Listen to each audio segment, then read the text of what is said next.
welcome to another episode of Coffee with April.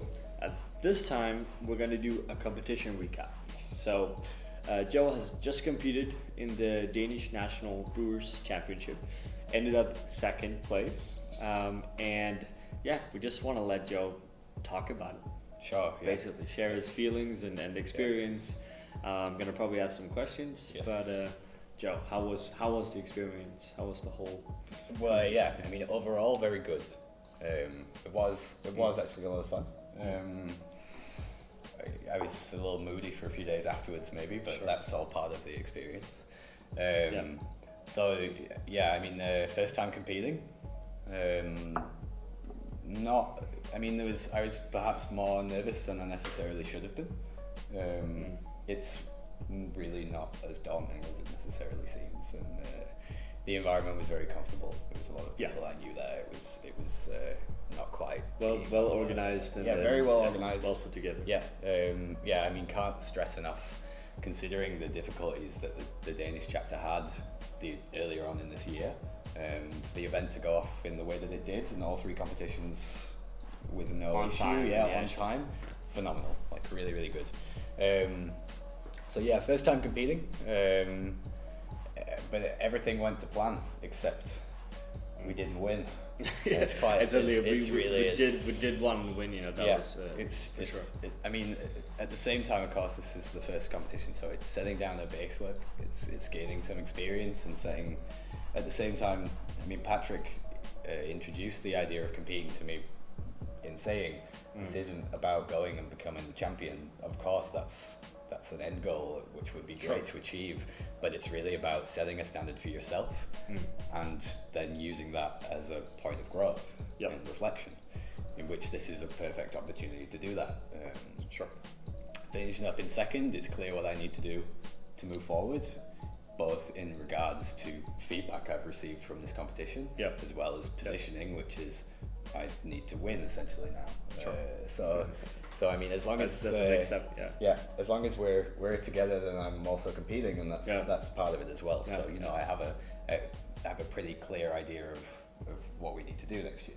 That's really, you know, pushed to the highest. And that's again why we compete, right? We're getting. First of all, I've seen Joe So first of all, before I go into this, so Joe plays second with scores that are this close to what I won with in Sweden, right? Like this close. Whereas for being a first-time competitor, that is generating some very, very good scores, right? In most national competitions, he would probably actually have won, right?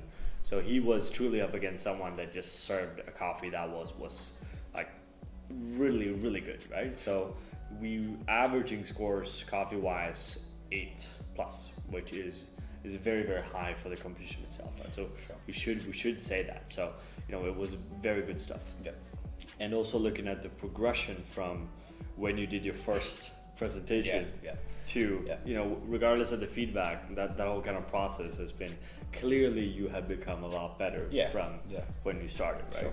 And there's a better understanding for brewing, hopefully a better interest or bigger interest in it as well, right? Yeah, of course. In terms of seeing what we can do. So that was part of it, which is of course to create.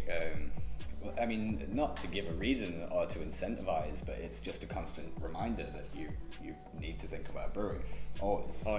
So whether or not you consider that in terms of your open or your compulsory, you're always thinking about brewing, whether or not you want to or not necessarily. When you're engaged in a competition like that, and as coming from working on the bar to now roasting and selling and marketing and those other things, it's really great to have actually that as a task in your week. For my own strength as a coffee professional, and in that sense, I think I have also learned and grown in ways. I mean, internally as well, as Patrick mentioned, from going from say earlier on in the year and just practicing in the back here, and you know, everything's pre-prepared and written out, and it's very formulaic and overly structured, to then in February doing judge calibration in Sweden, and I got feedback for that, and you know, it was friendly and it was civil and it was nice, but the scoring was very, very low. Obviously, it was unprepared. But you more or less crushed those scores for this, Danish. yeah, well, this is what I mean, which is as a reflection from that. You know, at least I can look at that, which was just kind of when being pulled up to go on stage and serve the coffees and put the presentation together, to now in, like you said, you know, minimum scores of 8, essentially. My head judge scores 8 to 8.5s, and it's, to look at that is very good in terms of, again, just general competency and also confidence in working and workflow ability and efficiency and the way that you are perceived, not necessarily the way that you consider yourself, which is also very important, I think. Yeah.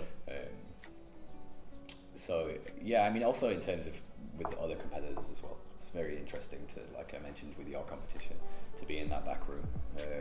A lot of people with different philosophies and ideas. Sure. Even that in itself, regardless of the competition, is a learning experience. Yeah. Sure, but I mean, that being said, I'm still disappointed.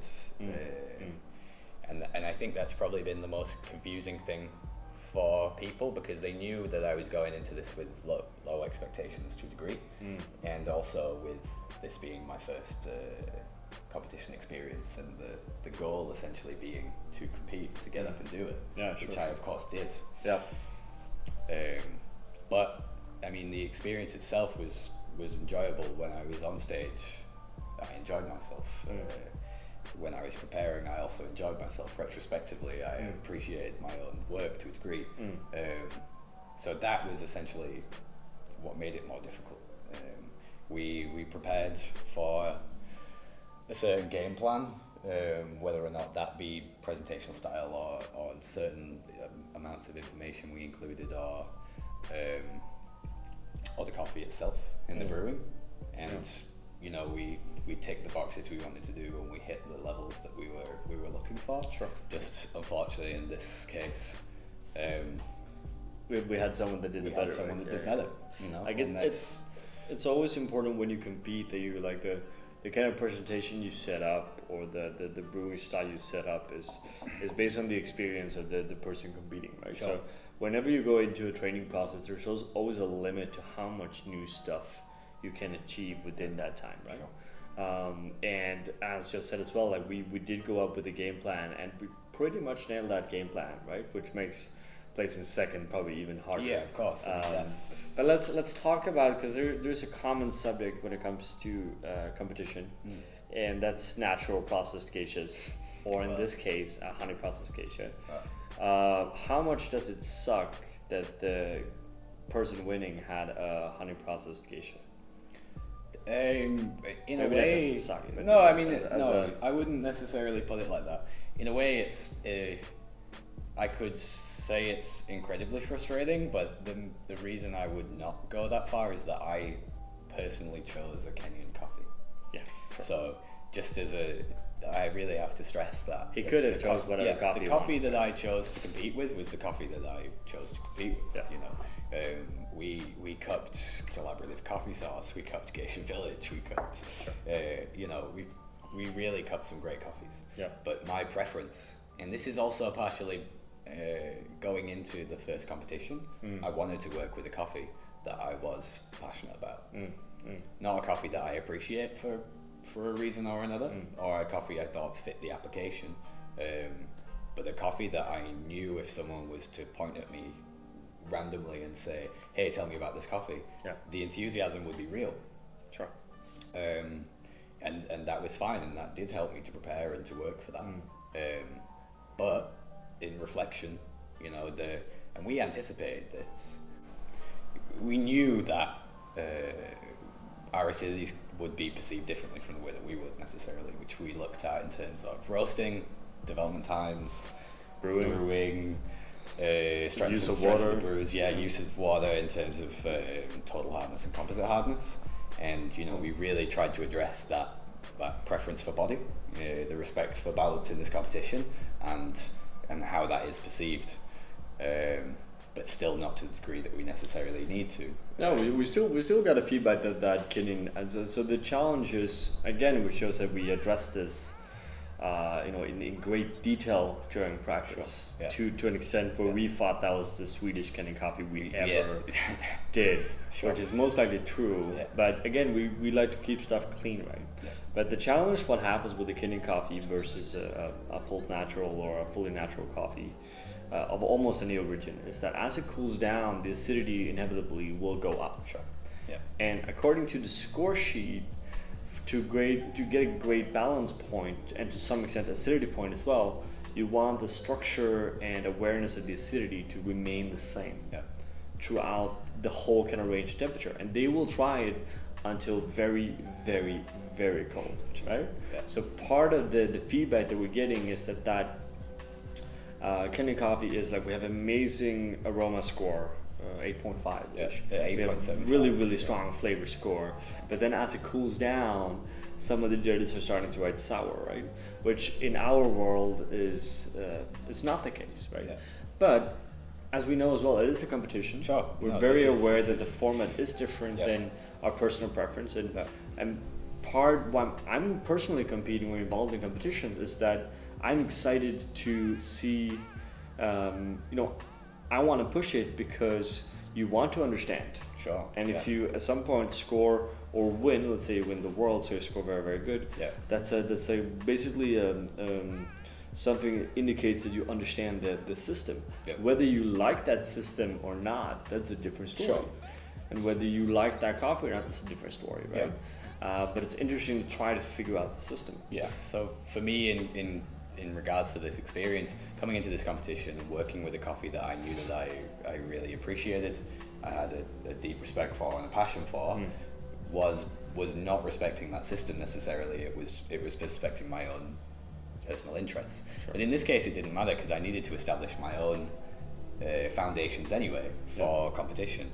But going into, say for example, a debrief, that's really then where you see the divide of that and go, okay, well I can see the parts that are me and that I really, and that you've appreciated or disliked about my preferences and my performance and the way that I would tailor this, but there are some parts of this feedback and this debrief that actually we can change without it affecting me personally, and that just fit the preference of this competition much better. And that is really a learning experience. And to a degree, part of that is again looking at things like processing. We work with predominantly wash process coffees. It's very rare we pick a natural or a pulp natural unless we have a specific application for it. But we still enjoy picking good naturals and pulp naturals when we find them, and putting them to an application. And that's exactly what this would be. It would be looking and thinking about the criteria that we know that they're looking for, alongside what we still respect and believe in ourselves. And also the crafters coffee roasters in sourcing a great coffee of that type and optimizing it. There's still so much to gain from it. So would you like a yes or no question here? When competing next time, will you compete with a natural or pulled natural coffee? Yes, most likely. That's not a yes or no answer. Because I can't rule out that there's not a coffee that's tasting unbelievably good at that time, which is a wash process coffee. But it's still like going into this competition, you had on my book, that's probably the best Kenny coffee ever. That was the best Kenny coffee that I was ever part of roasting. Like that's a seriously outstanding, delicious Kenny coffee that is so sweet and so balanced. Yet someone is still saying it gets sour when it's cold. And you would still. No, I mean, I should remind myself of the latent. We'll make Joe watch this before our competition next year. Just remind me of how I felt 6 hours after the competition, and I'm sure that I'll say, "Oh yeah, sure, just get the honey, no problem." No, I can get that. I think we always end up in this discussion, like who are you competing for? Why are you competing? Do you want to change the system? Are you naive enough to think you can change the system? And I think moving into the worlds now as well, it's very clear, regardless of what people say or don't say, if you look at the statistic of the style of coffee, style of brew method, that is placing very high in a competition, there's a very clear pattern, right? No, like if you don't see that, then you're just not looking close enough. There is a very clear pattern. Sure, there's always going to be anomalies, people that do something slightly different and perform very well, but on average, people that perform very, very well within the structure does things in a very kind of clear way, right? Sure. At least when it comes to choice of coffee, choice of processing method, brew method, and so on and so on. Sure. So it's from my perspective, I would want to do it the other way around and go all in what I think the system wants from me. Because if I win, that means that I understand the system. Sure. Yeah. That means that afterwards I can just walk away. I don't care anymore. Yeah. Because I understand what you want, and I know that's not what I want. Sure. Right? Yeah. Because that's the hypothesis. That's what I think now. I think the system is looking for something different, which for me, that's why it's interesting, because this becomes a challenge, right? Yeah, of course. To adapt your own ideas to fit that system.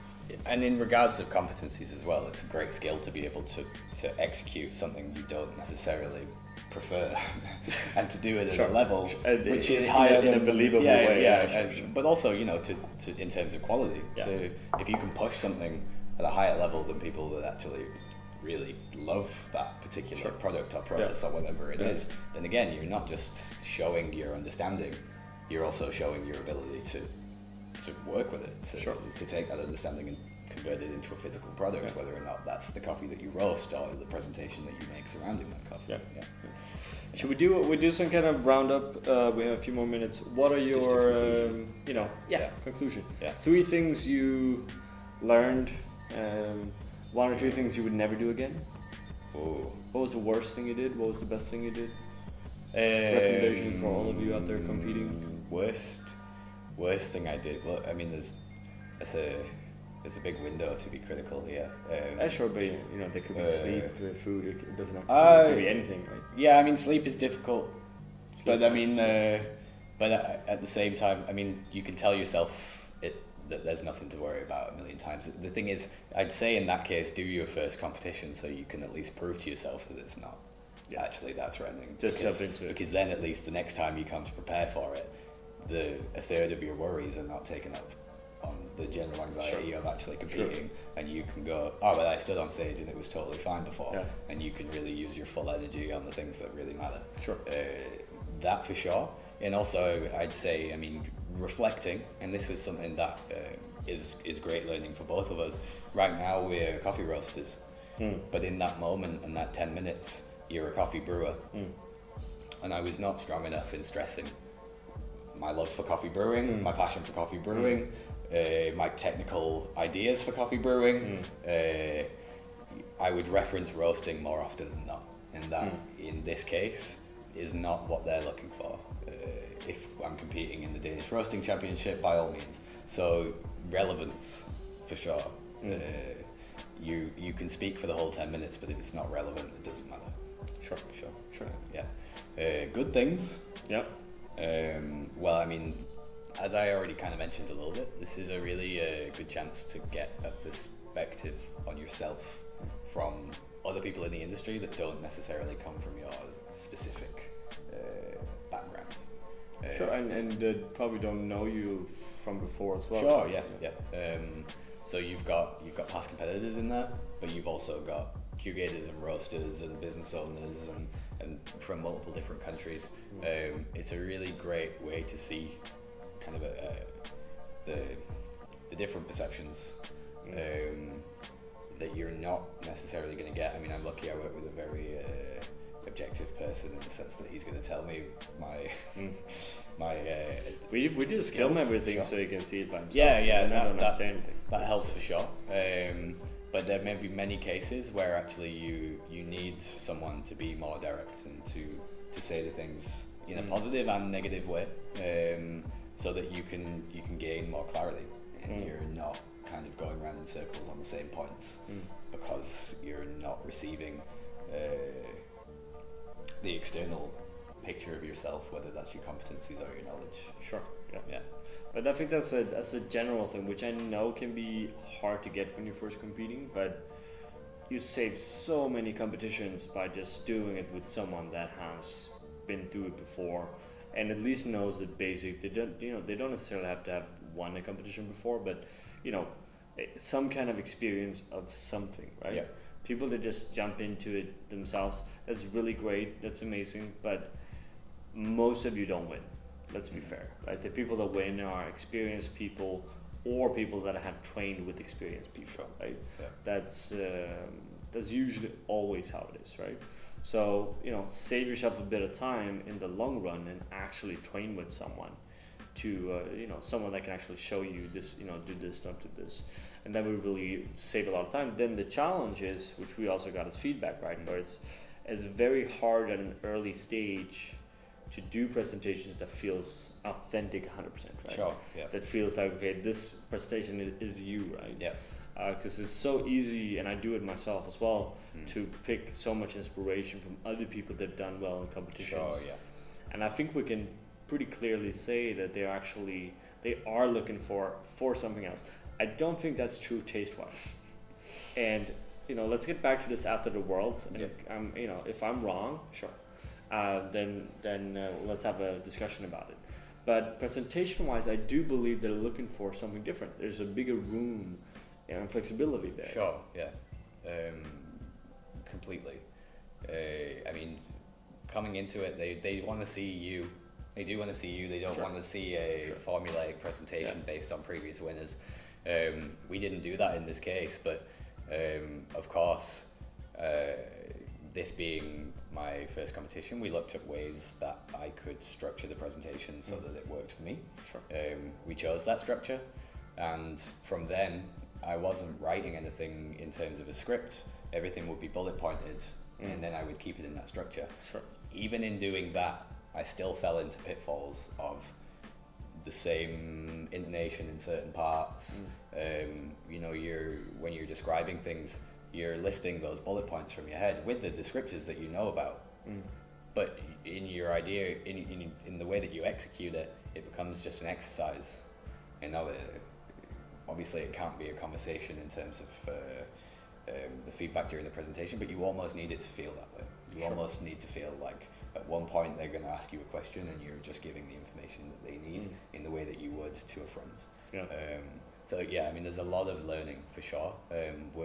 I'm more than happy to share feedback or debrief things as well. So for anyone else that's competing in nationals, has competed or is going to compete, and they find it helpful to speak about it, because again, another clear thing that I've seen here is that there is so many small variables behind this, so that it can be really helpful just to try to contextualize it against someone else. Obviously, it's never going to be 100% the same, and national competitions will have inconsistencies. Sure. But as we mentioned, it's a general understanding for the system to a certain degree. It is because that's still basic. There's still points you need to get. Again, like the issue that Joe had in this competition is not the basics, right? We had way more difficult because we already ticked off all of the basics, right? They're all there, right? So the challenge here is to get something that is very good up to world class level. It's not about being shit and trying to be good. And there's everyone can still get to that point with a bit of proper training, right? Sure. Then the question here, if the next step, if one is able to do that with the help of others, or if that needs to be something that comes from your own perspective or experience in coffee, right? There's still do you need to go to a coffee farm to win a coffee? This is kind of that's bullshit. But it's that kind of thing where people that goes up and do a presentation that feels like they are the only ones that can do that. They do have a certain experience and position in the industry often to be able to actually do that, or they're just pretentious enough to believe that they're the best. But it's an interesting question there, right? Yeah. And I think it's something worth exploring. But cover the basics first. Yeah. Then worry about everything else. Give yourself proper time. Do as many calibrations you can with judges all over the world or whatever. Probably gonna try to get you into the world calibration. Sure. You're gonna be there anyway. Yeah, that's fine. stuff like that really helps you. Cole, do you have any last? Yeah, I mean, the best thing to finish up on would be most likely that, I mean, when we did a video previously, which was my competition preparation, which was mainly me saying, well, it's going to be fun and it's going to be great to set down something and to do something and to get involved. I mean, really at that stage, I had no expectation whatsoever that I could really rank highly, and to a degree we were you know, we'd got those basics down, but in terms of the structure of the competition, you know, there was still anxieties, and even before that, you know, I was saying I will never compete, it's not in my interest, I don't see how this could benefit me in any way. Sure. When I work on bar, I want to focus on what I'm doing on the bar itself and the service and the other things. You know, I have other things to learn. But this has been an unbelievably valuable process in terms of education, a certain feeling of progression as well. Sure. Which is as an important, individual, right? Presentational styles as well. It's still got to work on that, but you know, that's a fundamental. Did pretty good though. Yeah, but it's, you know, you know, we as a business, there's two of us. We need to be able to get out and speak. Yeah, sure. So those things as well. If you are worried, anxious about competing, you can't see the value, and you'd wonder why. My sincere recommendation would be just to do it, because all of the misconceptions I had about how you would be perceived for entering a competition and your success in it, and how that affects you within the greater industry is complete bullshit. It's only positive. Like there's really only positive things that can come out of it, unless you do something really fucking stupid. Yeah, I mean, don't knock your Brewers over or anything. But but even that is fine. I mean, more like, you know, throwing something at a judge or whatever. That like, also, you know, if you do something really shit. But what I can say, and I'm not mentioning any name, but if you decide to do it, you owe it to yourself to do it properly, right? Don't go up and do this half-ass shit that some people do because they decided a few days ago to just jump into it, right? Like, at least give yourself time to do it properly. Sure. That's important. Yeah. Should we run? Yeah. We wrap it up. No worries. Questions to Joe down here?